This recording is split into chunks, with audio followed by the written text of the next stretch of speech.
সকলে দুরূদ ইব্রাহিম পাঠ করি, আল্লাহর রহমত ও গুণ বেড়ে যাবে ইনশাআল্লাহ। আল্লাহুম্মা সাল্লি আলা মুহাম্মাদিন ওয়া আলা আলি মুহাম্মাদ কামা সাল্লাইতা আলা ইব্রাহিম ইন্নাকা হামিদুম মাজিদ। আল্লাহুম্মা বারিক আলা মুহাম্মাদিন ওয়া আলা আলি মুহাম্মাদ।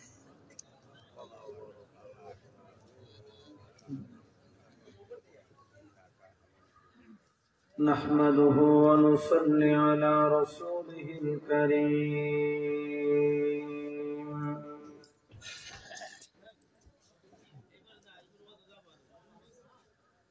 أما بعد فقد قال الله سبحانه وتعالى في كلامه المجيد وفرقانه الحميد.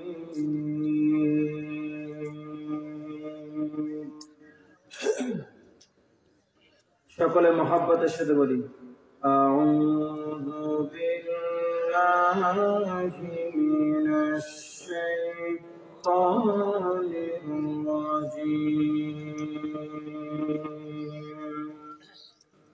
বিসমিল্লাহির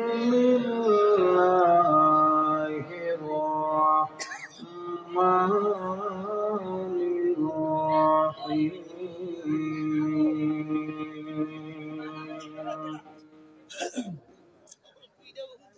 يا أيها الناس كلوا مما في الأرض حلالا طيبا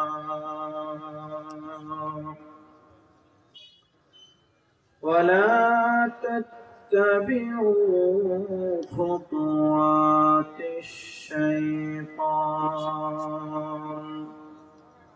إنه لكم عدو مبين.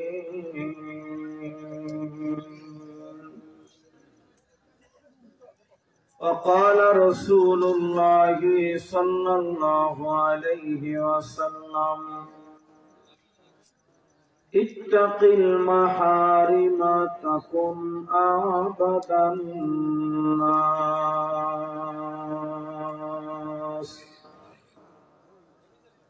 أو كما قال عليه الصلاة والسلام. سبحانك لا علم لنا إلا ما علمتنا إنك أنت العليم الحكيم. جزا الله عنا محمدا ما هو أهله.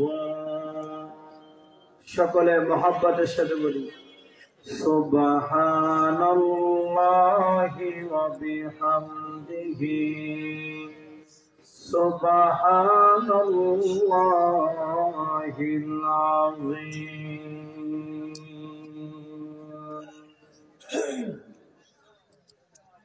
রূহে হুসনে মুস্তাফা হে روح حسن مصطفى ہے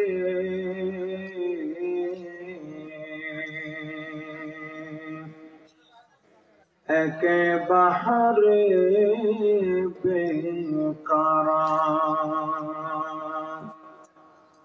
اس کے ساحل تک کوئی शेर बयां पहुँचा नहीं बलागल उला भी कमालिही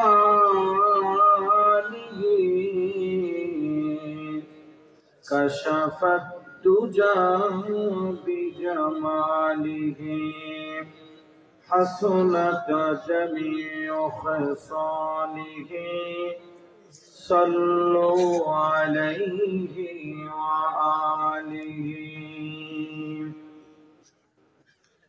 मौत को समझा है गाफिल इख्तिताम जिंदगी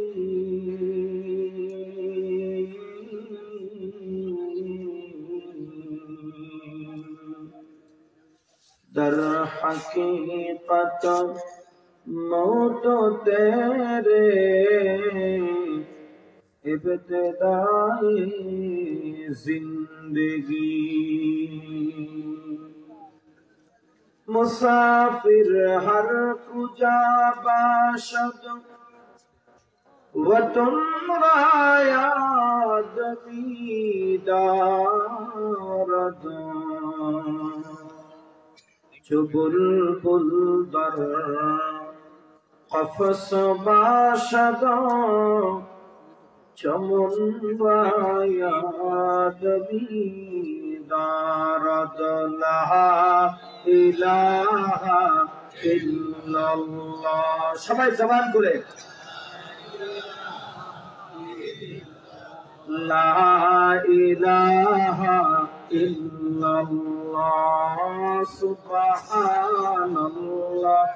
আলহামদুলিল্লাহ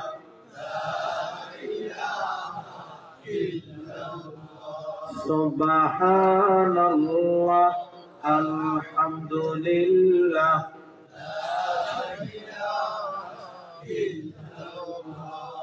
বৈশাখ মাসে শিমুল গাছে কে দিল রে তুলা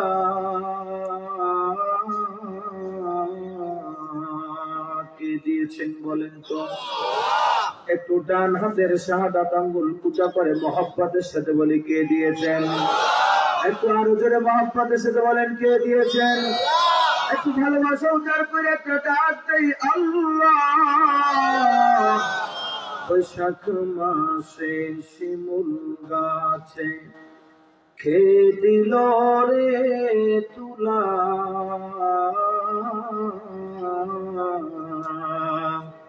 চৈত্র মাসে নদীর তীরে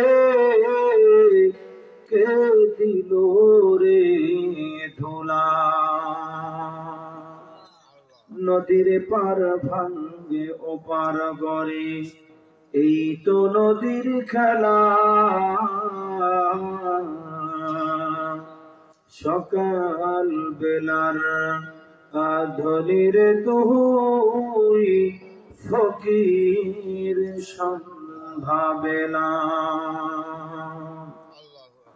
নদী পথে নৌকা চালাও কেরে মাঝি ভাই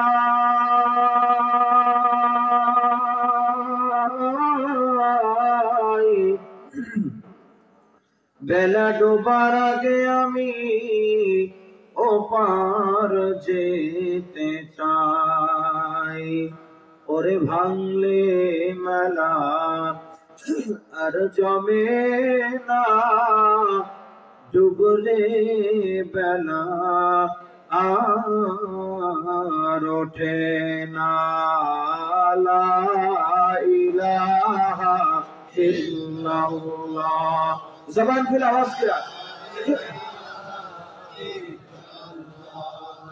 লা ইলাহা ইল্লাল্লাহ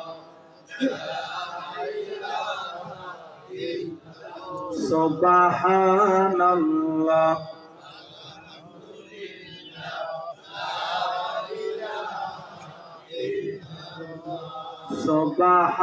সুবহানাল্লাহ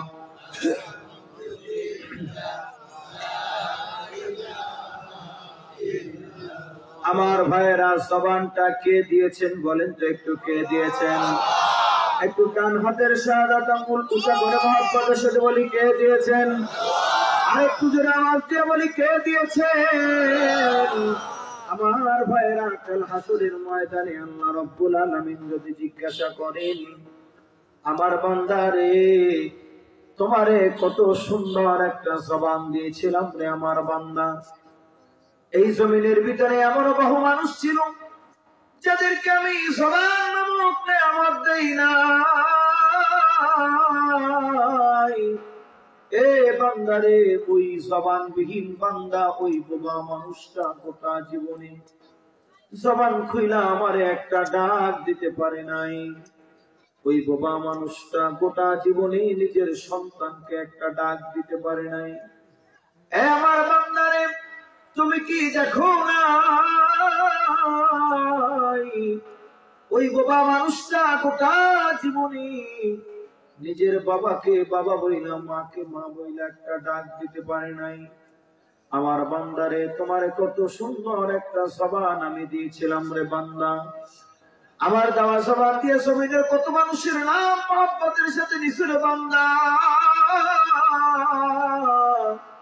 জমিনের কত মানুষের নাম তুমি ভালোবাসার সাথে উচ্চারণ করছো। আমার বান্দারে, আজকে হাসরের ময়দানে জবাব দাও। আমার দেওয়া জবান দিয়া কয়টা বার জিন্দেগিতে আমার এই মহব্বতের সাথে ডাক দিছে রে বান্দা, জবাব দে। বলেন তো আল্লাহ পাক যদি আপনাকে আমাকে এই প্রশ্ন করেন, তো এই প্রশ্নের উত্তর দিয়া পাবার মতো ক্ষমতা আমাদের আছে নাকি? কথা বলেন। নাই নাই নাই, এটা হাদিসের ভিতরে নবীজি বলে দিয়েছেন, মান উসিবা ফাদ উদ্দিবা। হাদিসের ভিতরে নবীজি সাল্লাল্লাহু আলাইহি ওয়াসাল্লাম বলেছেন, আল্লাহ পাক রব্বুল আলামিন যদি কোনো বান্দাকে কোনো ব্যাপারে হিসাব নেন, কোন বান্দার কাছ থেকে কোন বিষয়ের হিসাব তলব করে, ওই বান্দা আল্লাহর দরবারে হিসাব দিয়া পার পাবে না। ওই বান্দা আল্লাহর দরবারে ফেসে যাবে, মানে তাকে আযাব দেওয়া হবে। এজন্য নবীজি আমাদের দোয়াও শিখিয়ে দিয়েছেন, আমার উম্মত যখন হাত তুলবা তো দোয়া করবা, আল্লাহুম্মা হাসিবনি হিসাবান ইয়াসীরা। ওগো আল্লাহ, যদি তুমি আমার কাছ থেকে হিসাব নাও তো হিসাবটা একটু সহজ কইরা নিও। আল্লাহ গো, তুমি হিসাবটা কঠিন কইরা নিবা না। তুমি যদি হিসাবটা কঠিন কইরা নাও, পারবার উপায় নাই। নবীজি তো শিখাই দিয়েছেন রে বান্দা। বলতেছিলাম, আল্লাহ রব্বুল আলামিন যদি আপনার আমার জবান নিয়ে একটাই প্রশ্ন করেন রে বান্দা, তোর সব হিসাব নিকাশ বা জবান দিয়া কয়টা বার মহব্বতের সাথে আমারে ডাক দিছে রে বান্দা, জবাব দে। আল্লাহ পাকের এই জবাব দেওয়ার মতো ক্ষমতা আমাদের নাই। কথা বলেন ঠিক কিনা? মুসলমান ভাইরা আমার, আজকে পশ্চিম সাতনা দারুল উলুম জামিয়া আরাবিয়া হাফিজিয়া নুরানি মাদ্রাসা এবং এতিমখানার উদ্যোগে আয়োজিত 33তম বার্ষিক ওয়াজ মাহফিলে কিছু হোক বা না হোক, কমস কম আমরা কয়েকটা বার সেই মালিকরে মহব্বতের সাথে ডাক দিতে চাই। রাজি আছেন ইনশাআল্লাহ? কে কে রাজি আছে একটু হাত তুলে দেখায়। নারায়ে তাকবীর! ওই আওয়াজ ফেরত দিলাম, আরো জোরে নারায়ে তাকবীর! আজকের মাহফিল সফল হোক, কবুল হোক। নারায়ে তাকবীর! আল্লাহ সবাইরে কবুল করুক, জোরে বলেন আমিন। একটু মহব্বতের সাথে ভালোবাসা উজাড় করে কয়েকটা বার ডাক দিই, সুবহানাল্লাহ, আলহামদুলিল্লাহ,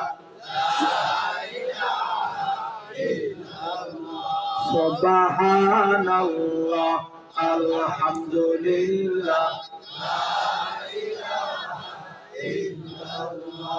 ওরে নেক হনে আল্লাহ ছাড়া বলো লা ইলাহা ইল্লাল্লাহ, সুবহানাল্লাহ,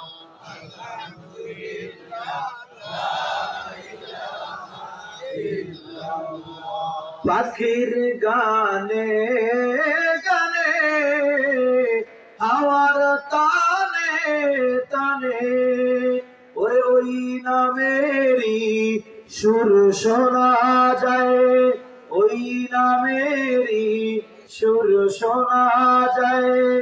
ইল্লাল্লাহ ইল্লাল্লাহ লা ইলাহা ইল্লাল্লাহ, জোরে লা ইলাহা ইল্লাল্লাহ। সুবহানাল্লাহ আলহামদুলিল্লাহ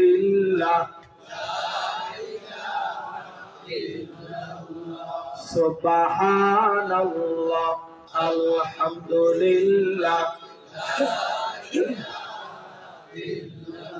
লা ইলাহা ইল্লাল্লাহ মুহাম্মাদুর রাসূলুল্লাহ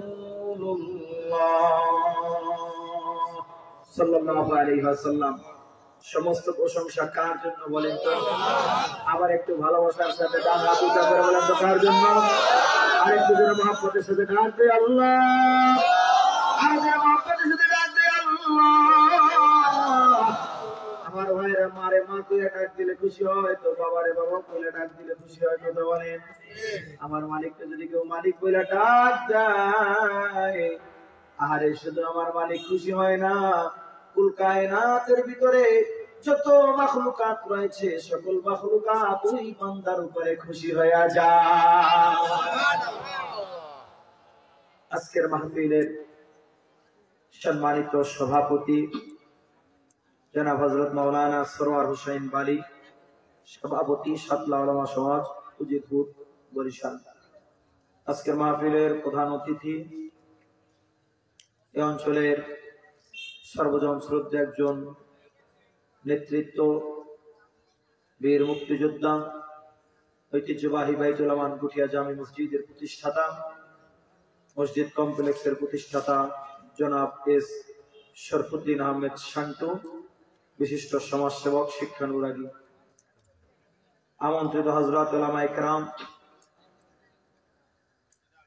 আমার সামনে উপবিষ্ট দিন দরদি মুসলমান ভাইয়েরা, পর্দার অন্তরালে অবস্থানরত মা ও ভগ্নীগণ, আল্লাহ সুবহানাহু ওয়া তাআলার অনেক বড় মেহেরবানি যিনি আমাদেরকে এত সুন্দর একটা জান্নাতি বাগানে কবুল করছেন। সবাই আমরা খুশি না বেজার? আল্লাহ তাআলা চাইলে আপনার আমারে পঙ্গু বানায়া রাস্তার যে কোনো এক, আল্লাহ তাআলা চাইলে আপনারে আমারে পঙ্গু বানায়া যে কোনো একটা হসপিটালে ফালায় রাখতে পারতেন কিনা, কথা বলে? আল্লাহ পাক রব্বুল আলামিন যদি চাইতেন তো আপনারে আমারে পাগল বানায়া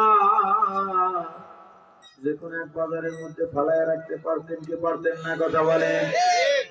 আরে আজকে মাহফিলকে কেন্দ্র করে এই এলাকার বহু মানুষ সন্ধ্যাবেলার টুপিটা নিয়ে বের হয়েছে।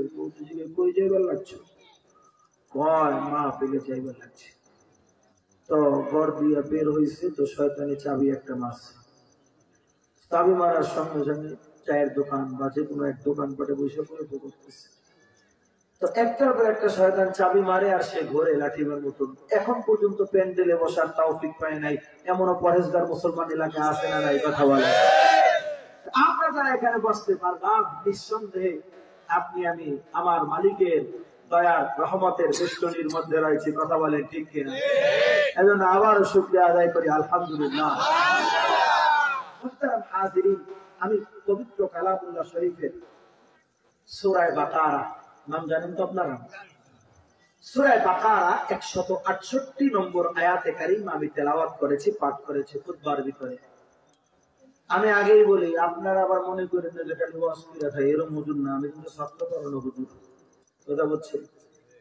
তো আলহামদুলিল্লাহ অনেক বড় একটি মাদ্রাসা, জামিয়া সিদ্দিকিয়া জাদুরচর মাদ্রাসা, বৃহত্তর ঢাকা জেলা উত্তরে 1000-এর উপরে ছাত্র ইফতা পর্যন্ত। ওই মাদ্রাসায় সিনিয়র মুহাদ্দিস হিসেবে আছি, ওখানে পড়াই। তো ছাত্রদেরকে যেভাবে পড়াই আমি আপনাদেরকে সূরা বাকারার এই একটা আয়াত কিভাবে আপনাদেরকে পড়াইয়া দেব, বুঝাইয়া দেব। রাজি আছেন তো ইনশাআল্লাহ ভাই? সূরা বাকারা 168 নম্বর আয়াতে কারিমা আমি তেলাওয়াত করেছি এবং রাসূল করিম সাল্লাল্লাহু আলাইহি ওয়াসাল্লামের অসংখ্য বর্ণিত হাদিস এর মধ্য থেকে আমি যে কিতাব থেকে উদ্ধৃতি দিচ্ছি, কিতাব ভেদে হাদিসের মানে ক্রমিক নম্বর ভিন্ন হতে পারে। আমি যে কিতাব থেকে উদ্ধৃতি দিচ্ছি হাদিসটি সুনান তিরমিজির মধ্যে বর্ণিত রয়েছে, 2305 নম্বর হাদিস। সাইয়্যিদুনা আবু হুরায়রা রাদিয়াল্লাহু তাআলা আনহু বর্ণনা করেন। মোটামুটি একটু বড় হাদিস, হাদিসের কিছু অংশ আমি ছোট্ট একটা অংশ পাঠ করেছি। এই একটা আয়াত এবং হাদিসের এই ছোট্ট একটা অংশের উপরে আল্লাহ চাহে তো আমাদের গোটা আলোচনাটা আজকে আবর্তিত হবে ইনশাআল্লাহ তাআলা। আল্লাহ তাআলা কবুল করুন, আমিন। এমন আলোচনা বের করে দিন। আমি আগেই বলতেছি, এই আয়াতটা আমাদের জীবন ঘনিষ্ঠ একটা আয়াত। আমি এমন কিছু বিষয় আপনাদের সামনে উত্থাপন করবো, আল্লাহ রাব্বুল আলামিন যদি তৌফিক দেন, আপনাদের দোয়া যদি শামিল হাল হয়, যেই বিষয়গুলোর দ্বারা আপনাদের জীবনের চলার পথের অনেক রহস্যের দ্বার উন্মোচিত হবে, অনেক হারাম সন্দেহপূর্ণ বিষয় থেকে আপনারা বেঁচে থাকতে পারবেন। আল্লাহ তাআলা আমাদের সবার জন্য কল্যাণকর এমন আলোচনা জবান থেকে বের করে দিন, সবাই বলেন আমিন। মুহতারাম হাজিরিন, আল্লাহ রাব্বুল আলামিন পবিত্র কালামে পাকের ভিতরে ইরশাদ করেন, সূরা বাকারা 168 নম্বর আয়াতে কারিমার মধ্যে আল্লাহ রাব্বুল আলামিন ইরশাদ করেন, ইয়া আইয়ুহান নাসু কুলু মিম্মা ফিল আরদি হালালান তাইয়্যিবা ওয়ালা তাত্তাবিউ খুতুওয়াতিশ শাইতান ইন্নাহু লাকুম আদুউম মুবিন। আল্লাহু আকবার বলেন। মুসলমান ভাইরা আমার, আয়াতে কারিমার তরজমা এবং তাফসীর শুরু করার আগে আমি ছোট্ট একটা ভূমিকা আপনাদেরকে বলতেছি। আল্লাহ রাব্বুল আলামিন এই জমিনের ভিতরে যত প্রাণী আল্লাহ রাব্বুল আলামিন পাঠান, প্রত্যেকটা প্রাণী, বিশেষ করে মানুষের জন্য মৌলিক কিছু চাহিদা রয়েছে। একজন মানুষ যখন মায়ের পেট থেকে ভূমিষ্ঠ হয়, মায়ের পেট থেকে যখন দুনিয়ার আলো দেখে, ওই মানুষটার জন্য সর্বপ্রথম যে বিষয়টা প্রয়োজন হয় সেটা হচ্ছে তার খাদ্য। কথা বলেন ঠিক কিনা? মায়ের পেট থেকে আসার পরেই বাচ্চা কান্না জুড়ে দেয়, তো উপস্থিত সবাই, মা, দাদি, চাচি, নানি যারা থাকে তারা বুঝতে পারে বাচ্চার খাবারের প্রয়োজন, দুধের প্রয়োজন। কথা বলেন ঠিক কিনা? মুসলমান ভাইরা আমার, একজন মানুষের মৌলিক চাহিদার ভিতরে এক নম্বরে হচ্ছে খাদ্য। খাদ্য ছাড়া কোনো মানুষ, কোনো প্রাণী বাঁচতে পারে না। খাদ্য একজন মানুষের মৌলিক চাহিদার ভিতরে এক নম্বরের প্রকার। এরপরে রয়েছে বস্ত্র, এরপরে বাসস্থান, শিক্ষা, চিকিৎসা, এগুলা মানুষের মৌলিক চাহিদা। মুসলমান ভাইরা আমার, এজন্য আল্লাহ রাব্বুল আলামিন বান্দার জন্মের 500 বছর পূর্বে প্রত্যেকটা মানুষের খাদ্যের ইন্তজাম করে রাখছেন। সুবহানাল্লাহ বলেন। একটা বাচ্চা যখন মায়ের পেট থেকে ভূমিষ্ঠ হয়, দুনিয়ার জমিনে আসে, আরেফ রুমি রাহমাতুল্লাহ আলাইহি বলেন, ওই বাচ্চা যখন মায়ের পেট থেকে দুনিয়া আসে, তখন ও মায়ের স্তনের ভিতরে দুধ হয় না। বলতে পারে হুজুর, দুধ তো বের হয়, ওটা দুধ না, সাদা মতো কষ, ওটা তখনও বাচ্চার খাওয়ার উপযুক্ত দুধ তৈরি হয় না। আরেফ রুমি রাহমাতুল্লাহ আলাইহি বলেন, বাচ্চা যখন দুনিয়াতে আসে তখন মায়ের স্তনের ভিতরে দুধ হয় নাই, মায়ের স্তনের ভিতরে জমাট বাঁধা রক্ত থাকে। কিন্তু এই বাচ্চাটা যখন দুনিয়ার জমিনে আসে, আসার পরে যখন ওই বাচ্চা খাবারের জন্য কান্না জুড়ে দেয়, আরেফ রুমি রাহমাতুল্লাহ আলাইহি বলেন, ওই বাচ্চার কান্নার হরকতের বরকতে আল্লাহ তাআলা মায়ের স্তনের ওই রক্ত বাড়া, ওই জমাট বাঁধা রক্তটাকে মুহূর্তের ভিতরেই দুধে পরিণত কইরা দেয়। আল্লাহু আকবার কাবীরা। কারণ মালিক দেখতেছেন তার এই বান্দাকে যে আমি, আমার এই বান্দাকে যে আমি পাঠাইলাম, দুনিয়ার কোনো খাবার এখন এর জন্য উপযোগী না, মায়ের দুধ ছাড়া। এজন্য আল্লাহ তাআলা বান্দারে কান্না সহ্য করতে পারেন না। খাবারের জন্য যখনই বাচ্চা কান্না জুড়ে দেয়, মালিকের কুদরতের দুনিয়ায় ঢেউ উঠে যায়, ওই মায়ের স্তনের ওই জমাট বাঁধা রক্তটাকে মুহূর্তের ভিতরেই দুধে পরিণত কইরা ওই বাচ্চার খাবারের ইন্তজাম কইরা দেন। সুবহানাল্লাহ। মানে মুসলমান ভাইরা আমার, খাদ্য একজন মানুষের প্রধান মৌলিক চাহিদা। খাদ্য ছাড়া এই জমিনের কোন প্রাণী বাঁচতে পারে না। এ যুবক রে, বৃদ্ধ বাবা জেনে, আল্লাহ রাব্বুল আলামিন কোরআনুল কারীম সূরা বাকারা 168 নম্বর আয়াত মনে রাখতে হবে, কিন্তু আমি বারবার জিজ্ঞাসা করুন। আমি আগেই বলছি ছাত্রদেরকে যেভাবে পড়াই ওভাবে আয়াতটা আপনাদেরকে ইনশাআল্লাহ আলোচনা শোনাবো। সূরা বাকারা 168 নম্বর আয়াতে কারীমের ভিতরে আল্লাহ রাব্বুল আলামিন বলেন, ইয়া আইয়ুহান নাসু কুলু মিম্মা ফিল আরদি হালালান তাইয়্যিবা ওয়া লা তাত্তাবিউ খুতুওয়াতিশ শাইতান ইন্নাহু লাকুম আদুউম মুবিন। আল্লাহু আকবার বলেন। মুসলমান ভাইরা আমার, ইসলামের ভিতরে যেভাবে নামাজ পড়ার নিয়ম কানুন রয়েছে, রোজা, হজ, যাকাত, বিভিন্ন বিষয়ের বিধান রয়েছে, বিভিন্ন বিষয়ের রীতি রয়েছে, ঠিক তেমনি ভাবে ইসলামের ভিতরে খাদ্য নীতিও রয়েছে। এই আয়াতে কারিমাটা খাদ্য নীতির ব্যাপারে, কারণ একজন মানুষের মৌলিক চাহিদার ভিতরে 1 নম্বরে হচ্ছে খাবার। একজন মানুষ খাবার ছাড়া বাঁচতে পারে না, তুমি আসার পরে তার খাবারটা প্রয়োজন হয়।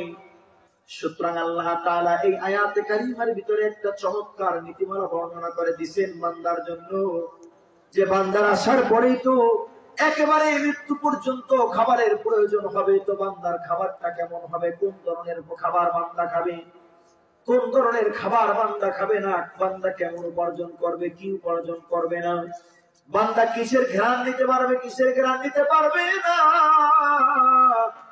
মানে খাদ্য নীতির ব্যাপারে আল্লাহ তাআলা চমৎকার একটা ফর্মুলা আল্লাহ তাআলা আয়াতে কারিমার ভিতরে বর্ণনা করেছেন। আল্লাহ রাব্বুল আলামিন বলেন, ইয়া আইয়ুহান নাসু কুলু মিম্মা ফিল আরদি হালালান তাইয়্যিবা। হে লোক সকল, কুলু মিম্মা ফিল আরদি হালালান তাইয়্যিবা, আমি জমিনের ভিতরে তোমাদেরকে যে হালাল এবং পবিত্র রিজিক দিয়েছি তোমরা সেটাকে খাও। কি রিজিক দিয়েছেন কথা বলেন?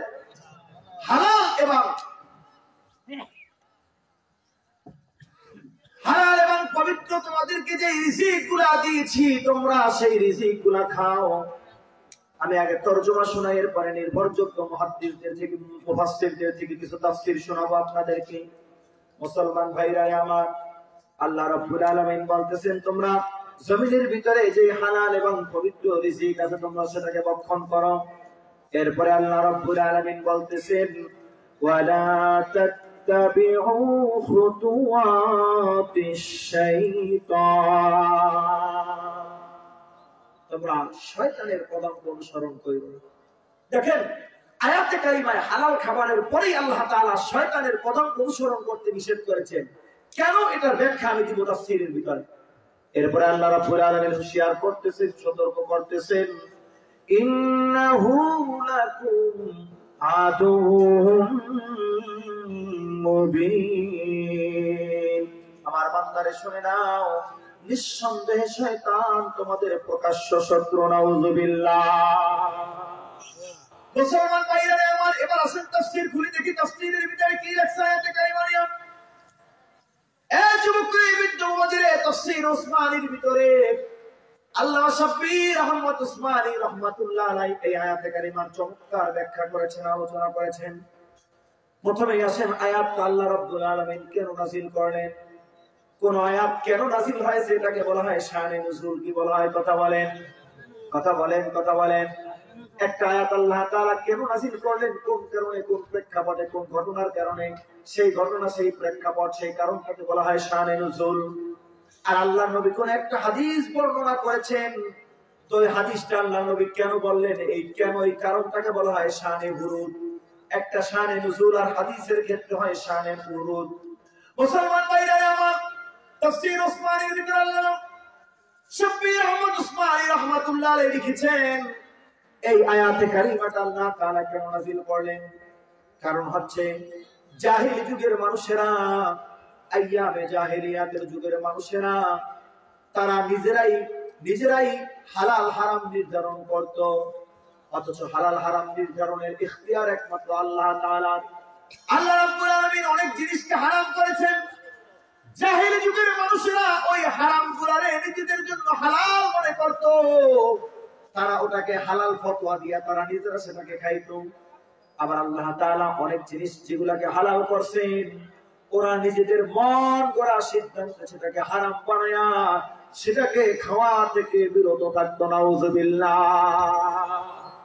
যেমন এটা আমাদের আয়াতে কারিমার সাথে আমাদের সমাজেরও কি মিল আমি দেখাই দেব। যেমন মৃত্যু জানোয়ার, মৃত্যু প্রাণী খাওয়া হালাল না হারাম কথা বলে কোন একটা, মানে যেই প্রাণীগুলিকে জবেহ কইরা খাওয়ার বিধান, মাছ না, আবার মাছের বিধান আলাদা। মাছ যদি নিজে নিজে মহিলা ভেসে ওঠে তাহলে সেটা খাওয়ার ব্যাপারে নিষেধ আছে, ফুকাহায়ে কেরাম বলে। কিন্তু মাছ এমনি ওইটা গেছে সেটা খাওয়া যাবে, কিন্তু মাছ জবেহ কইরা খাওয়ার বিধান নেই। মাছটাকে কি বিসমিল্লাহ আল্লাহু আকবার করে জবেহ করে খাওয়ানো নাকি কথা বলে? মুসলমান ভাইরা আমার, যে প্রাণীগুলোকে আল্লাহর নামে জবেহ কইরা খাইতে হয়, ওই প্রাণীগুলো যদি এমনি এমনি মারা যায়, ওই প্রাণীগুলো হারাম, ওগুলা খাওয়া যায় না। অথচ জাহেলি যুগের মানুষেরা মরা প্রাণী খাওয়াটাকে হালাল মনে করত। নাউযুবিল্লাহ বলেন।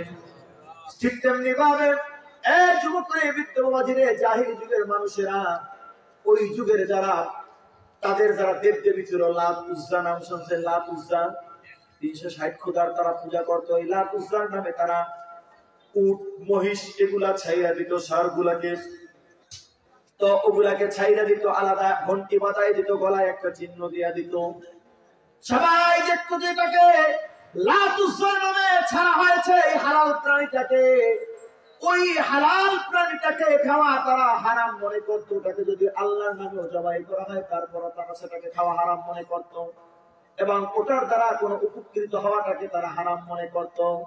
অথচ এই প্রাণীটা হালাল, এটাকে যদি আল্লাহর নামে জবাই করা হয় তো এটাকে খাওয়া যায়, কিন্তু তারা হারাম মনে করত। মুসলমান ভাইরা আমার, তাদের এই সমস্ত উদ্ভট এবং আজগুবি কাজকর্মের কারণে, মানে আল্লাহর দেওয়া হালালটাকে তারা নিজেদের সিদ্ধান্তে হারাম বানাইতো, আবার আল্লাহর দেওয়া হারামটাকে নিজেদের সিদ্ধান্তে তারা হালাল বানাইতো। তাদের এই কর্মকাণ্ডের নিন্দা করে, এই কর্মকাণ্ডকে অবৈধ ঘোষণা করে আল্লাহ রাব্বুল আলামিন কোরআনুল কারীম সূরা বাকারার 168 নম্বর আয়াতে কারিমা নাযিল করে দিলেন, ইয়া আইয়ুহান নাসু কুনু মিম্মা ফিল আরদি হালালান তাইয়্যিবা। হে সকল জমিনের ভিতরে যা কিছু হালাল আছে সবগুলাই তোমরা খাও, সবগুলাই তোমাদের বৈধ।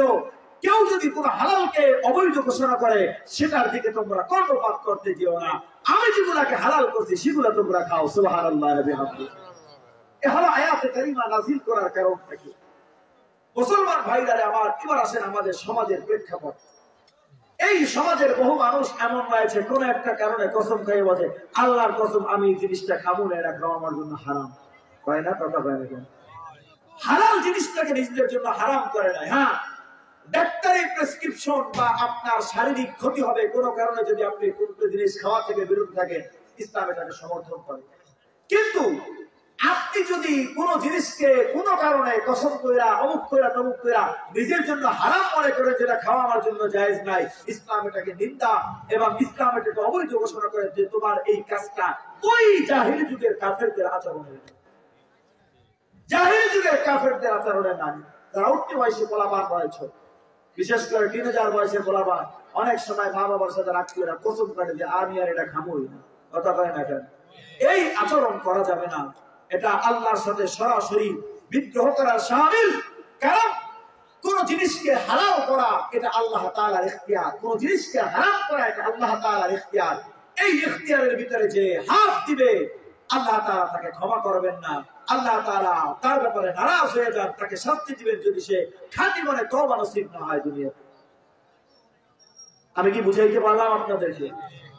মুসলমান ভাইরা আমার, এবার আসেন সামনের দিকে যাই। তাফসীরের ভিতরে, তাফসীর উসমানীর ভিতরে আল্লামা শাব্বির আহমদ উসমানী রাহমাতুল্লাহ আলাইহি লিখেছেন, মুসলমান ভাইরা আমার, আল্লাহ রাব্বুল আলামিন জমিনের ভিতরে যেগুলো হালাল রয়েছে, হালাল খাবার খাওয়ার কথা আল্লাহ রাব্বুল আলামিন বলেছেন, মানে হারাম খাওয়া যাবে না। তাই হালাল যেগুলা রয়েছে সেগুলা কি আমরা তো দুনিয়ায় বেশিরভাগ মানুষই জানি। হারাম কি? তাফসীর উসমানীর ভিতরে উনি হারামের কিছু বর্ণনা দিয়েছেন। এক নম্বরে উনি হারামের বর্ণনা দিয়েছেন সাব্বির আহমদ উসমানী মৃত্যু জানোয়ার, মৃত্যু প্রাণী, মৃত্যু প্রাণীকে খাওয়া যাবে না, মৃত্যু প্রাণীকে কোনোভাবেই খাওয়া যাবে না, যে প্রাণীকে আল্লাহর নামে জবাই করে খাইতে হয়। মুসলমান ভাইরা আমার 2 নম্বরে উদাহরণ দিয়েছেন শুকুর কুকুর, যেগুলা জিসমানি ভাবে নাপাক এবং যেই প্রাণীগুলাকে খাওয়া আল্লাহ তাআলা হারাম ঘোষণা করছেন, যে সমস্ত প্রাণীগুলা খাওয়া হারাম ওই প্রাণীগুলাকে খাওয়া যাবে না। 3 নম্বরে উনি উদাহরণ দিয়েছেন ওমা উহিল্লা লিগাইরিল্লাহ, কোন হালাল প্রাণীকেও যদি আল্লাহর নামে জবাই করা ছাড়া অন্য কারো নামে জবাই করা হয় বা অন্য কারো নামে উৎসর্গ করা হয়, ওই হালাল প্রাণীটাও খাওয়া কোন মুসলমানের জন্য বৈধ না। যে ওই প্রাণীটাকে আল্লাহর নাম ছাড়া অন্য কারণে উৎসর্গ করা হয়েছে। যেমন ভালো করে বুঝবেন, আমাদের গ্রাম অঞ্চলে কম দেখি, ঢাকার বাজারে বেশি দেখা যায় সনাতন ধর্মাবলম্বীদের হিন্দুদের পূজার সময় তারা মাথা বলি দেয়, খাসি বলি দেয়, কথা বলেন ঠিক কিনা? ওই সময়টাতে আমরা ঢাকার বাজারগুলিতে দেখি প্রচুর পরিমাণ বাজারে খাসির মাথা পাওয়া যায়, খাসির মাথা পাওয়া যায়, ভুঁড়ি পাওয়া যায়, খাসির পায়া পাওয়া যায়। কারণ ওরা তো উৎসবের ভিতরে এগুলার ব্যবহার করে না, খাসির গোস্ত দিয়াই করে, এইগুলা পাওয়া যায়। মুসলমান ইমান যদি বাঁচাইতে হয় এই সময়গুলোতে বাজার থেকে এগুলা কেউ কিনবেন না। এই সময়গুলোতে কোনটা বলি দেয়া খাসির মাথা, বলি দেয়া খাসির পায়া, ভুঁড়ি, এটা আপনি আমি কিভাবে বুঝবো? কথা বলে। এই সময়টাতে ইমান বাঁচাইতে হইলে এই সময়টাতে এই জিনিসগুলা ক্রয় করা থেকে বেঁচে থাকতে হবে আমাদেরকে। এই জিনিসগুলা ক্রয় করা যাবে এই সময়টাতে। মুসলমান ভাইরা আমার, আল্লামা জালালউদ্দিন আল্লামা শাব্বির আহমদ উসমানী রাহমাতুল্লাহ আলাইহি লিখেন, হারামের ভিতরে আরেকটা প্রকার হইল যেটা হালাল প্রাণী কিন্তু সেটাকে আল্লাহর নাম ছাড়া অন্য কারো নামে জবাই করা হয়েছে। যেমন ওমা উহিল্লা লিগাইরিল্লাহ, দেবদেবীর নামে, বিভিন্ন মানুষের নামে যদি উৎসর্গ করা হয়, কোন প্রাণীকে জবাই করা হয়, বলি দেওয়া হয়, ওই প্রাণীর রক্ত, মাংস, গোশত কোনো কিছু দ্বারা উপকৃত হওয়া কোন মানুষের জন্য বৈধ নাই। আরে মুসলমান ভাইরা আমার, কোন মানুষ যদি নিজের অর্থে দিয়া ওটা কিনে সে যতটুকুই খাবে পুরাটাই হারাম খাবে, নাউজুবিল্লাহ। আল্লামা শাব্বির আহমদ উসমানী রাহমাতুল্লাহ আলাইহি আরেকটা উদাহরণ দিয়েছেন, প্রাণীরা কিন্তু অন্য জিনিস, যেমন তরমুজের কথা বলে, তরমুজ খাওয়া হালাল না হারাম? কথা বলে, তরমুজ খাওয়া হালাল। আল্লামা শাব্বির আহমদ উসমানী রাহমাতুল্লাহ আলাইহি বলেন, এই জমিনের ভিতরে হালাল খাবার যতগুলি রয়েছে, হালাল খাবার যদি এমন কোন কারণ পাওয়া যায় যেই কারণে সেটা হারাম হয়ে যায়, তাহলে সেটাও খাওয়া হারাম হয়ে যায় কোন কারণবশত, স্বভাবের কারণে। যেমন তরমুজ খাওয়া হালাল। আরে কিন্তু আপনি আরেকজনের ক্ষেত থেকে তরমুজটাকে চুরি করে আনছেন, ছিনতাই করে আনছেন। এখন এই চুরি ছিনতাই এই কারণে, স্বভাবের কারণে এই হালাল জিনিসটাও খাওয়া আপনার জন্য হারাম হয়ে যায়। এটা জিনিস হালাল কিন্তু খাওয়া আপনার জন্য হারাম হইতেছে, কারণ এমন একটা কারণ পাওয়া গেছে যে কারণের কারণে এই জিনিসটা হারাম হয়ে গেছে। আপনারা কি বুঝতেছেন আলোচনা? কথা বলেন। মুসলমান ভাইরা আমার, আল্লাহ রাব্বুল আলামিন এই জন্যই কালামে পাকের ভিতরে বলেন, ইয়া আইয়ুহান নাসু কুলু মিম্মা ফিল আরদি হালালান তাইয়্যিবা। ওহে লোক সকল, জমিনের ভিতরে আমি তোমাদের যে হালাল রিজিকগুলো দিয়েছি সেগুলো তোমরা খাও, হালাল এবং পবিত্র রিজিকগুলো তোমরা খাও, মানে হারাম খাওয়া যাবে না। হারামের কিছু বিস্তারিত বিবরণ দিলাম। মুসলমান ভাইরা আমার, এবার আসেন হালাল এবং হারামের মধ্যবর্তী কিছু বিষয় এমন রয়েছে যেগুলা হালাল এবং হারাম হওয়ার মধ্যে দুইটাই সম্ভাবনা রয়েছে। মুসলমান ভাইরা আমার, নবীজি বলেন, আল হালালু বাইয়িনুন আল হারামু বাইয়িনুন ওয়া বাইনাহুমা মুশতাবিহাতুন ইত্তাকিশ শুবহাত। নবীজি বলেন, আমার উম্মত, হালাল স্পষ্ট, হারাম স্পষ্ট, তবে হালাল এবং হারামের মাঝখানে কিছু সন্দেহপূর্ণ বিষয় রয়েছে। সেটা কি হালাল নাকি হারাম, এটা নিয়ে ফুকাহায়ে কেরামদের মধ্যে ইখতিলাফ আছে। আমার উম্মত রে, ঈমান যদি বাঁচাইতে চাও, আমল যদি বাঁচাইতে চাও, ওই সন্দেহপূর্ণ বিষয় খাওয়া থেকেও বাইচা থাকো। সুবহানাল্লাহ। যেমন আমি আপনাদেরকে একটা উদাহরণ দিই। কি আছে এমন জিনিস সন্দেহপূর্ণ, যেমন ড্রেসিং করা মুরগি। কি করা মুরগি কথা বলেন? আমি কিন্তু মানে যাই না হতা দিচ্ছে, আবার মনে করেন না যে শুনে শুনে কোনো মাসালা কইতেছে। আলহামদুলিল্লাহ আমি ইফতার ছেলেদেরকেও পড়াই। আমাদের ওখানে ইফতার বিভাগ আছে, আমাদের কাছ থেকে পরেই ছেলেরা মুফতি। আমি যাই না বুঝি আপনাদেরকে ফতোয়া দিচ্ছি। মুসলমান ভাইরারে আমার ড্রেসিং করা মুরগি, এটা আমরা নিজেদের টাকায় কিনে খাই। হালাল মনে করে খাই না হারাম মনে করে খাই বলেন তো? সবাই বলেন, কি বলেন? হালাল মনে করে খাই না। এবার আসেন ফুকাহায়ে কেরাম কি বলেন দেখি। মুসলমান ভাইরারে আমার ফুকাহায়ে কেরাম বলেন, আমাদের এই বাংলাদেশে যে পন্থায় মুরগিকে ড্রেসিং করা হয়, এই পন্থাটা অত্যন্ত ঝুঁকিপূর্ণ পন্থা। কারণ মুরগিকে জবাই করার পরেই ওই মুরগির পেটের নাড়ি বুড়ি, তার ভিতরে যত নাপাকি বিষ্ঠা রয়েছে সবগুলা সহ প্রচন্ড গরম পানির ভিতরে ডুবিয়ে দেওয়া হয়। কথা বলেন ঠিক কিনা? নারী বুড়ি গুলা কি বের করে নাকি? কথা বের করে না। ওগুলা ওই নাপাক ওই গরম পানির ভিতরে ডুবিয়ে দেওয়া হয়। ফুকাহায়ে কেরামগণ বলেন, গরমের উত্তপ্ততার কারণে, গরমের তীব্রতার কারণে ওই মুরগির পেটের নাপাকি গুলা তার গোশতের ভিতরে ছড়িয়ে দেওয়ার প্রবল আশঙ্কা থাকে। তো এই আশঙ্কার কারণেই কোনটার ভিতরে গোশতের ভিতরে হারাম ছড়াই গেছে আর কোনটার ভিতরে ছড়াই যায়নি, এটা আপনার আমার বোঝার কোনো কায়দা নাই। যদি গোশতের ভিতরে ওই মুরগির নাড়ি বুড়ি তার পেটের নাপাকি থেকে গোশতের ভিতরে যদি হারাম ঢুইকা যায়, তো ওটা তো খাওয়া হারাম হয়ে যাবে। আর যদি না ঢুকে তো হালাল। কিন্তু কোনটা ঢুকছে কোনটা ঢুকে না, এটা আপনি আমি কোনোদিন ধরতে পারবো না। এজন্য ফুকাহায়ে কেরামগণ বলেন, নবীজির হাদিসের দিকে তাকায় বলেন, ঈমান যদি বাঁচাইতে চাও, যেহেতু হারাম হওয়ার সম্ভাবনা আছে, এজন্য ড্রেসিং করা মুরগি খাওয়া থেকে বাইচা থাকো। ওই ড্রেসিং করা মুরগি খাওয়া থেকে বাইচা থাকো। 2 নম্বরে ওনারা আরেকটা কারণ বর্ণনা করেন যে ড্রেসিং করা যেই পাতিলের ভিতরে বা যেই বড় একটা ডেক্সির ভিতরে মুরগিটা চুপচি দেওয়ানো হয়, এই পানির ভিতরে, এই ডেক্সির ভিতরে যে পানিটা থাকে, এই পানিতে কি একবারে একটা মুরগি দেওয়া না, পানির ভিতরে খালি মুরগি দিতে থাকে। কথা বলে, পানিও দেয় মুরগিও দেয়। ওই নাপাক, ওই পানিটা কি পাক না নাপাক? কথা বলে, কেউ কি পাক করবো ওই পানিটা? কথা পায় না, পাক বলবে কেউ? ফুকাহায়ে কেরামগণ বলেন, দেখেন আপনার আমার টাকায় কেনা জবাই করা মুরগি, ওই মুরগিটাকে একটা নাপাক পানির ভিতরে একদম ডুবানো হইতেছে। পুরা মুরগির গোশতের ভিতরে নাপাকি ছড়াই যাওয়ার এখান থেকে আশঙ্কা থাকে। এজন্য মুসলমান, ঈমান যদি বাঁচাইতে চাও, তো টাকায় কিনা হারাম হওয়ার সম্ভাবনাময় যে খাদ্য, সেই ড্রেসিং করা মুরগি থেকেও তোমরা বাইচা থাকো। মুসলমান ভাইরা আমার, এবার আসেন সামনের দিকে যাই। বেশি লম্বা করবো না, সংক্ষেপ করতেছি। মুসলমান ভাইরা আমার, আল্লাহ রাব্বুল আলামিনের জন্যই কোরআনুল কারীমের ভিতরে বলেন, কোন সূরা বলেন তো? সূরা বাকারা কত নম্বর আয়াত?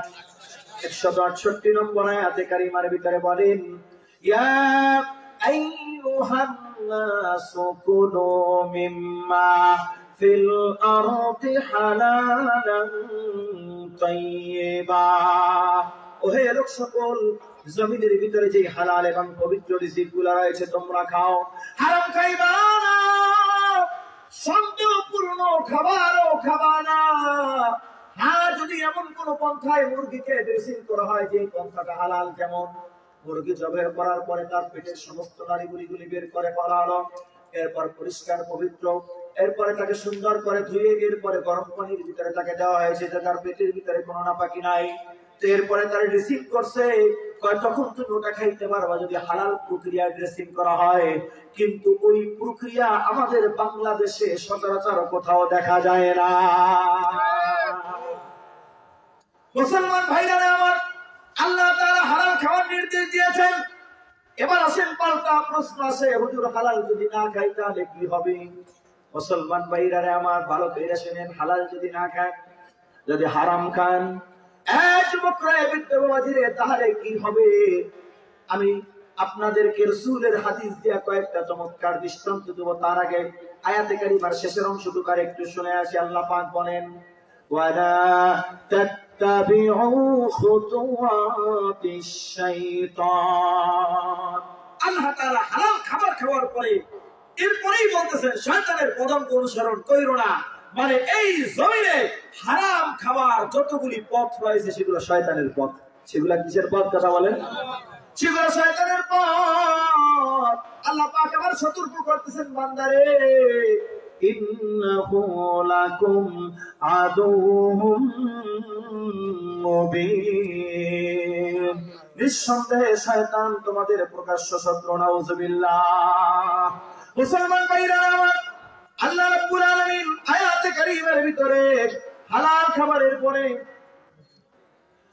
খাবারের পরে শয়তানের পদাঙ্ক অনুসরণ করতে নিষেধ করেছেন। মানে দুনিয়ার ভিতরে যত হারাম খাবারের পথ রয়েছে, হারাম ইনকামের পথ রয়েছে, সবগুলা শয়তানের পথ। বলেন তো মাপে ভেজাল দেওয়া এটা কি আল্লাহর পথ না শয়তানের পথ? কথা বলেন। পণ্যে ভেজাল দেওয়া, মাপে কম দেওয়াই বলে কি হালাল পথ না হারাম পথ? কথা বলেন। জমির খেলে খাওয়া হালাল পথ না হারাম পথ? কথা বলেন। এই যুবকরা আরেকজনের জমি জবরদখল করে রাখা হালাল না হারাম পথ? কথা বলেন। চান্দাবাজি করে হালাল খাওয়া হালাল পথ না হারাম পথ? কথা বলেন। মুসলমান ভাইরা আমার, এতিমের সম্পদ আত্মসাৎ করা হালাল পথ না হারাম পথ? কথা বলেন। মুসলমান বন্ধুদেরকে ঠকানো হালাল পথ না হারাম পথ? কথা বলেন। মুসলমান ভাইরা আমার, ইনকামের যত হারাম অবৈধ পন্থা রয়েছে এগুলা সবগুলা শয়তানের পথ। আল্লাহ পাক এজন্য হালাল খাবারের পরে শয়তানের পদাঙ্ক অনুসরণ করতে নিষেধ করেছেন। মানে আল্লাহ তাআলা সতর্ক করে দিচ্ছেন, বান্দারে জমিনের ভিতরে হালাল খাওয়ার হালাল ও হারাম, জমিনের ভিতরে হারাম খাওয়ার হারাম উপার্জনের যতগুলা পথ রয়েছে সবগুলা পথ কিন্তু শয়তানের পথ। নাউযুবিল্লাহ। মুসলমান ভাইরা আমার, এবার আসেন, আমরা যদি কেউ হালাল না খাই, হারাম যদি খাই, তাহলে তার কি পরিণতি হবে? আমি ছোট্ট করে কয়েকটা পরিণতির কথা বলতেছি। এক নম্বর পরিণতি হচ্ছে, বলেন, ইবাদত কবুলের পূর্ব শর্ত হালাল খাওয়া। কি বলেন? ইবাদত কবুলের পূর্ব শর্ত কি? কথা বলেন। ইবাদত কবুলের পূর্ব শর্ত হচ্ছে হালাল খাওয়া। আমরা বক্তব্যের ছোট্ট বাচ্চাদেরকে শিখাই, নামাজের ভিতরে বাইরে 13 ফরজ, শরীর পাক, কাপড় পাক, নামাজের জায়গা পাক, এগুলো আমরা বাচ্চাদেরকে শিখাই কিনা? কথা বলেন। ওই বাচ্চাটা ছোট্ট কালেই বুঝে যায় যদি কোনো মানুষের শরীর পবিত্র না থাকে তার নামাজ কবুল হবে না, কাপড় পবিত্র না থাকলে নামাজ কবুল হবে না। এই যুবকরা ঠিক তেমনি ভাবে ভালো কইরা বুঝেন, কোন মুসলমান যদি হালাল না খায় ওই মুসলমানের জিন্দেগির বন্দেগী গুলা বরবাদ হয়ে যাবে। ওই মুসলমানের কোন বন্দেগী আল্লাহর দরবারে কবুল হবে না। নাউযুবিল্লাহ। ইবাদত কবুলের পূর্ব শর্ত হচ্ছে হালাল খাওয়া। ইবাদত কবুলের পূর্ব শর্ত কি? কথা বলেন। মুসলমান ভাইরা আমার, ইবাদত কবুলের পূর্ব শর্ত হচ্ছে হালাল খাওয়া। যদি কোন মুসলমান হালাল না খায় তার কোন জিন্দেগির বন্দেগী গুলা কবুল হবে না। ছোট্ট একটা দৃষ্টান্ত দেই, ভালো করে বুঝেন। ইব্রাহিম বিন আদহাম রাহমাতুল্লাহ আলাইহি অনেক বড় জবরদস্ত একজন আল্লাহর ওলি ছিলেন। ইব্রাহিম বিন আদহাম রাহমাতুল্লাহ আলাইহি বাইতুল মুকাদ্দাসে থাকতেন। ইব্রাহিম বিন আদহাম রাহমাতুল্লাহ আলাইহি ওনার আব্বাস ছিল বাইতুল মুকাদ্দাসে, ফিলিস্তিনের জেরুজালেমে বাইতুল মুকাদ্দাসে। প্রত্যেকদিন ইশার পরে উনি মসজিদের খাদেম যখন দরজা জানলা বন্ধ করে যাইতেন, উনি মসজিদে বসে বসে বন্দেগী করতেন, মালিকের মুরাকাবা করতেন, আহারে সারা রাত বন্দেগীর ভিতরে কাটায় দিতেন। একদিন রাতে ইব্রাহিম বিন আদহাম রাহমাতুল্লাহ আলাইহি এরকম বসে উনি বন্দেগী করতেছেন, মুরাকাবা করতেছেন। হঠাৎ করে উনি দুইটা কণ্ঠের আওয়াজ শুনতে পেলেন ওই নীরব নির্জন জায়গায়। কি শুনতে পেলেন তার আগে আরেকটু ঘটনা টেনে আসি। ইব্রাহিম বিন আদহাম রাহমাতুল্লাহ আলাইহি মানে মাসখানেক পূর্বে বাইতুল্লাহ গিয়েছিল, মানে মক্কা মুকাররমায় গিয়ে হজ পালন করেছিল। হজ থেকে আসার পরে একজন হাজী সাহেব যে ওই কিছু খেজুর কিনে নিয়ে আসে। ইব্রাহিম বিন আদহাম রাহমাতুল্লাহ আলাইহি ওভাবে বাইতুল্লাহ থেকে আসার পথে কিছু খেজুর ক্রয় করেছিলেন। তো দোকান থেকে যখন ফিরতেছেন ইব্রাহিম বিন আদহাম রাহমাতুল্লাহ আলাইহি হঠাৎ করে দেখেন দোকানের সামনে ছোট্ট একটা খেজুর পড়া রয়েছে। মুসলমান ভাইরা আমার, ইব্রাহিম বিন আদহাম রাহমাতুল্লাহ আলাইহি মনে করলেন ওটা তার নিজের কুড়ায় করা খেজুর থেকে পড়ে গিয়েছে। এটা মনে করে ওই দোকানের সামনে যে খেজুর পেলেন ওই খেজুরটা উঠে খেয়ে ফেললেন। তো এরপরে বাইতুল্লাহ চলে আসলেন। এবার আসেন ওই যে বাইতুল্লাহ, এবার আসেন ওই যে বাইতুল মুকাদ্দাসে বসে ইবাদত করতেছিলেন রাত্রির বেলা। হঠাৎ করে উনি দুইটা কণ্ঠের আওয়াজ শুনতে পেলেন। একজন ব্যক্তি আরেকজন ব্যক্তিকে বলতেছে, ভাই রে, এই যে লোক, এনার নাম কি? এনার নাম ইব্রাহিম বিন আদহাম। কি ব্যাপার? আগে তো প্রত্যেকদিন এই মানুষটার ইবাদত আল্লাহর দরবারে কবুল হইতো, কিন্তু এখন তো দেখা যাচ্ছে বেশ কয়েক মাস যাবত তার কোন বন্দেগী আল্লাহর দরবারে কবুল হয় না। তখন আমার মানুষটা বলতেছে, ভাই রে, আজ থেকে কয়েক মাস পূর্বে বাইতুল্লাহর সামনে থেকে সে একটা দোকান থেকে খেজুর কুড়াই করেছিল। ওই দোকানের সামনে একটা খেজুর পড়া দেখে নিজের মনে করে খেয়ে ফেলছিল। অথচ ওই খেজুরটা তার মালিকানাধীন খেজুর না, ওই খেজুরের মালিক ওই লোকটা ছিল না, আরেকজনের মালিকানাধীন একটা মাত্র একটা খেজুর খেয়ে ফেলার কারণে, তার ওই একটা খেজুর বিনা অনুমতিতে বিনা কোরায় খেয়ে ফেলার কারণে সঙ্গে সঙ্গে তার জিন্দেগীর বন্দেগী গুলো আটকে গেছে। এখন আর আল্লাহর দরবারে কবুল হয় না। নাউজুবিল্লাহ। মুসলমান ভাইরা আমার, ইব্রাহিম বিন আদহাম এই মুরাকাবার ভিতরে আওয়াজ শুনলেন, লাফ দিয়ে দাঁড়িয়ে গেলেন ইব্রাহিম বিন আদহাম। উনি বুঝতে পারলেন আল্লাহ পাক তাকে সতর্ক করার জন্য কুদরতিভাবে ফেরেশতাদের কথোপকথন তাকে শোনায় দিয়েছেন। পেরেশান হয়ে গেলেন, হায় রে, একটা খেজুরের কারণে আমার জিন্দেগীর বন্দেগীগুলো আটকে যাচ্ছে, কি করার সিদ্ধান্ত নিলেন। সকালবেলায় বাইতুল্লাহর উদ্দেশ্যে ছুটবেন। মুসলমানরা তখনকার মতো এরকম যে প্লেনের পথ ছিল, আকাশ পথ, সড়ক পথ, নৌপথ ছিল না। আরে পাহাড় পর্বত বন জঙ্গল অতিক্রম করে দীর্ঘ 1 মাসের পথ ছিল বাইতুল্লাহ থেকে বাইতুল মুকাদ্দাসের পথ। উনি বাইতুল মুকাদ্দাস থেকে বাইতুল্লাহর উদ্দেশ্যে ছুটলেন মাত্র একটা খেজুরের মূল্য পরিশোধ করার জন্য। আল্লাহু আকবার বলেন। মুসলমান ভাইরা আমার, দীর্ঘ 1 মাসের পথ পাড়ি দিয়ে ইব্রাহিম বিন আদহাম রাহমাতুল্লাহ আলাইহি মক্কা মুকাররমায় পৌঁছে ওই দোকানটাকে খুঁজে বের করলেন, কিন্তু দোকানের সামনে গিয়ে দেখেন দোকানদার নাই। মানে যার কাছ থেকে খেজুর কুড়াই খেয়েছিল ওই মানুষটার দোকানের ভিতরে নাই। মুসলমান ভাইরা আমার, ইব্রাহিম বিন আদহাম রাহমাতুল্লাহ আলাইহি বড় পেরেশান হয়ে গেলেন। হায় রে, ব্যাপার কি? যার কাছ থেকে খেজুর কিনছিলাম উনি কোথায়? উনি বারবার চক্কর দিচ্ছেন দোকানের সামনে দিয়ে, পেরেশান হয়ে গেছেন। দোকানের ভিতরে একটা যুবক ছেলে বসা ছিল। যুবকটা ডাক দিল, গো আল্লাহর ওলি, আপনি কেন আমার দোকানের সামনে দিয়ে বারবার পায়চারি করতেছেন? এবার ইব্রাহিম বিন আদহাম রাহমাতুল্লাহ আলাইহি ওই যুবক ছেলেটির কাছে আসলো। ওই যুবক ছেলেটির কাছে এসে পুরো ঘটনার বৃত্তান্ত করে বলল এবং বলল, ওই দোকানদার কই? যুবক ছেলেটা বলল, হুজুর, উনি আমার বাবা ছিলেন, উনি কিছুদিন পূর্বে মারা গেছেন।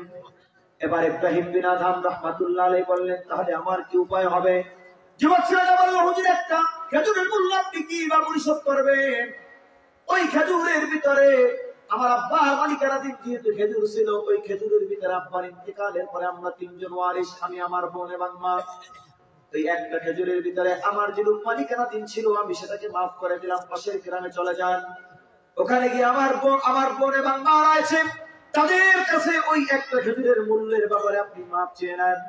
ইব্রাহিম বিন আদহাম তাই করে আবার বাইতুল মুকাদ্দাসের উদ্দেশ্যে ছুটলেন। সংক্ষিপ্ত করে বলতেছি মুসলমান ভাইরা আমার, ওই একটা খেজুরের মূল্য উনি মাফ করে আবার দীর্ঘ 1 মাসের পথ পাড়ি দিয়ে উনি বাইতুল মুকাদ্দাসে পৌঁছে আবার ইবাদত বন্দেগী করতে লাগলেন। একদিন রাত্রির বেলা উনি আবার ইবাদত বন্দেগী করতেছেন। যুবকরা, বৃদ্ধ বাবাজি রে, হঠাৎ করে আবার 2টা কণ্ঠের আওয়াজ উনি শুনতে পাইলেন। একজন বলতেছেন, ভাই রে, ব্যাপার কি? কয়, কি হয়েছে? ইব্রাহিম বিন আদহামের ইবাদত দেখে এখন প্রত্যেকদিন আবার আসমানে উঠতেছে, কবুল হইতেছে, ব্যাপার কি? তখন অপরজন বলতেছে, ভাই রে, ওই যে একটা খেজুর তিনি বিনা অনুমতিতে খেয়ে ফেলছিলেন, ওই একটা খেজুরের মূল্য উনি মাফ করে নিয়ে আসছেন। সুতরাং তৎক্ষণাৎ আবার তার জিন্দেগীর বন্দেগী গুলা আল্লাহর দরবারে কবুল হইতেছে। সুবহানাল্লাহ, আল্লাহু আকবার বলেন। তাহলে বলেন, হারাম খাইলে 1 নম্বর জিন্দেগীর কোন বন্দেগী কবুল হবে না, কথা বলেন। যদি বাইতুল্লাহর ভিতরে বসে ইতিকাফ করে তবুও জীবনের কোন বন্দেগী কবুল হবে না। আমি মুসাফির মানুষ, আপনাদের এই মাহফিল কি প্রত্যেক দিন হয়? কথা বলেন। বছরে একদিন। মুসাফির মানুষ, আমি আলেম মানুষ, আমার সাথে আরো কয়েকজন আসছেন মুসাফির সবাই। এখানে অনেক গাড়ি পাকা মুরব্বীরা রয়েছেন, আবার মাসুম বাচ্চা রয়েছে। আর অল্প কয়েকটা মিনিট আপনাদের সামনে আলোচনা করে এরপরে দোয়া মোনাজাত হবে ইনশাআল্লাহ। এই আখিরি মোনাজাত করে আমরা বাড়ি যাইতে চাই। কে কে চাই একটু হাত তুলে দেখায়।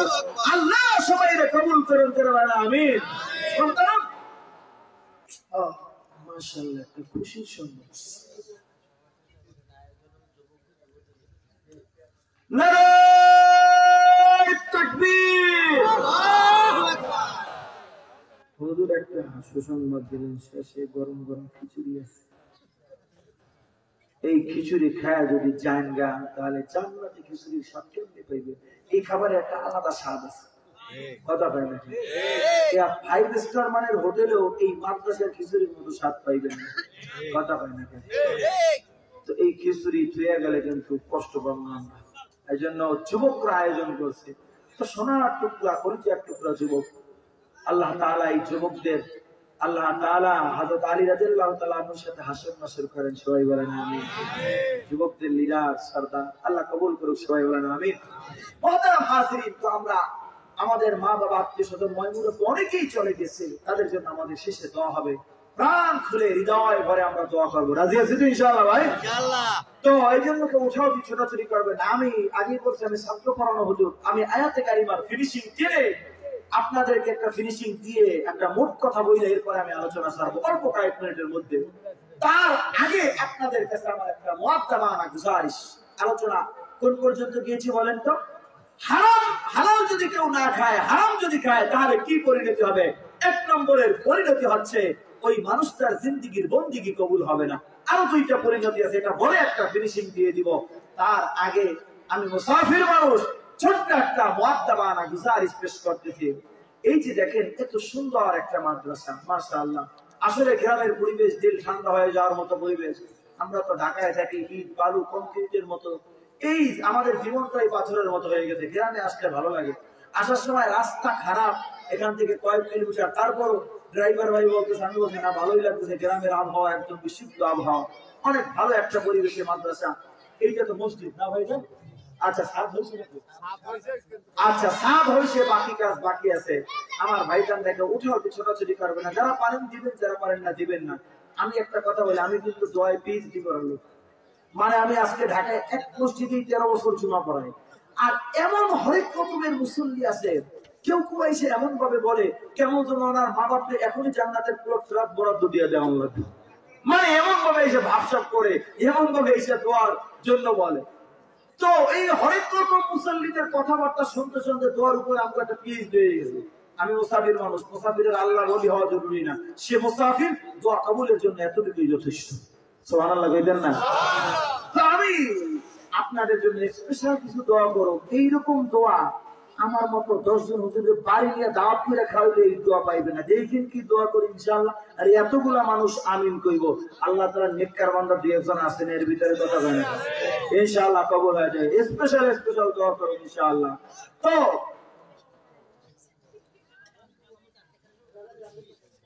ভাইজান না, এত সুন্দর একটা মসজিদ ছাদ হয়ে গেছে গা।